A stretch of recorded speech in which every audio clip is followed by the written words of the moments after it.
ఈరోజు మా చిల్లూరుపేట నియోజకవర్గంలో నాదెండ్ల మండలంలోని జంగాలపల్లి అనేటువంటి ఒక విలేజ్లో మా నాయకుడు సీతారామరెడ్డి గారికి రీసెంట్గానే యాక్సిడెంట్ వల్ల కొంచెం కాలు తనకి ఇబ్బంది అవుతే వెళ్ళి వారిని పరామర్శించి వారి కుటుంబ సభ్యులతో కాసేపు ఉన్నటువంటి మా మండల నాయకులందరూ కూడా అక్కడ వారి ఇంటికి రావడం, అక్కడ వారిని పరామర్శించి మంచి చెడ్డలు మాట్లాడుకొని బయలుదేరి మళ్ళా అక్కడి నుంచి ఎడ్లపాడు మండలానికి ఇంకో కార్యక్రమం ఉంటే వెళ్ళేటువంటి దిశగా మేము వెళ్తా ఉన్నాం.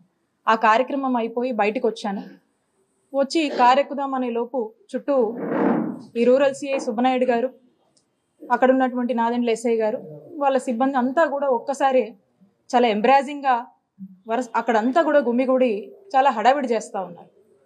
నేను కారెక్కుదామని వచ్చినటువంటి నేను ఏమైందండి, ఏంటి, ఎందుకు ఇంత ఎంబ్రాజింగ్గా ఇలాంటి అట్మాస్ఫియర్ని క్రియేట్ చేస్తున్నారు, ఏమైందని చెప్పి వారిని అడగడం జరిగింది.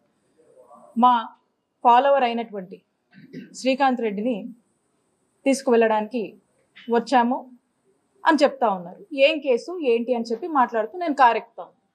ఏం కేసు ఏంటంటే ఏవో కేసులు ఉన్నాయి, చెప్పాలా మీకు? ఉన్నాయి, కేసులు ఉన్నాయి, ఎఫ్ఐఆర్లు ఉన్నాయి, ఇంకేవో ఉన్నాయి, మేము తీసుకెళ్ళాలి, అరెస్ట్ చేయాలి అని చెప్పి మాట్లాడుతుంటాం. సరేనండి, అలా ఏమన్నా ఉంటే మేమందరం కూడా వస్తాము, మా నాయకులందరూ కూడా ఉండి మేమందరం కూడా వస్తాము.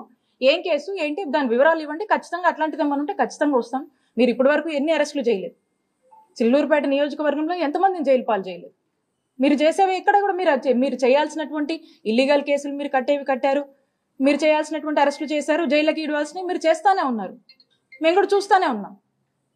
ఈ రోజున స్పెసిఫిక్గా ఏంటండి, కారణం ఏంటి, ఏం ఎఫ్ఐఆర్ ఉంది, దేని తాలూకా అని మేము డీటెయిల్స్ ఇవ్వండి, ఖచ్చితంగా మేము సహకరిస్తామని మాట్లాడుతుంటే సుబ్బనాయుడు గారు తను ఒక సిఐ అనేది కూడా పక్కన పెట్టి ఒక టీడీపీ కార్యకర్త మాదిరి ఏ విధంగా కూడా అక్కడ ఒక మహిళనని, ఒక మహిళా మంత్రిగా పనిచేశాను గతంలో అని, ఇక్కడ శాసనసభ్యురాలుగా కూడా పనిచేశాను అనేటువంటి విషయాన్ని పూర్తిగా కూడా పక్కన పెట్టి నన్నే థ్రెటనింగ్ చేస్తూ ఆఖరికి ఏ విధంగా కూడా తను మీరందరూ కూడా చూశారు, ఆ వీడియో అందరూ చూశారు, ఏ విధంగా మీదకి వచ్చి నా కారు దగ్గర నేను ఉంచిన, నా కారు నేను ఎక్కుతుంటే నా సీట్లో ఉంచి తను నన్ను అక్కడి నుంచి అసలు ఏం పదాలు వాడాలో కూడా మనకు అర్థం కావట్లేదు.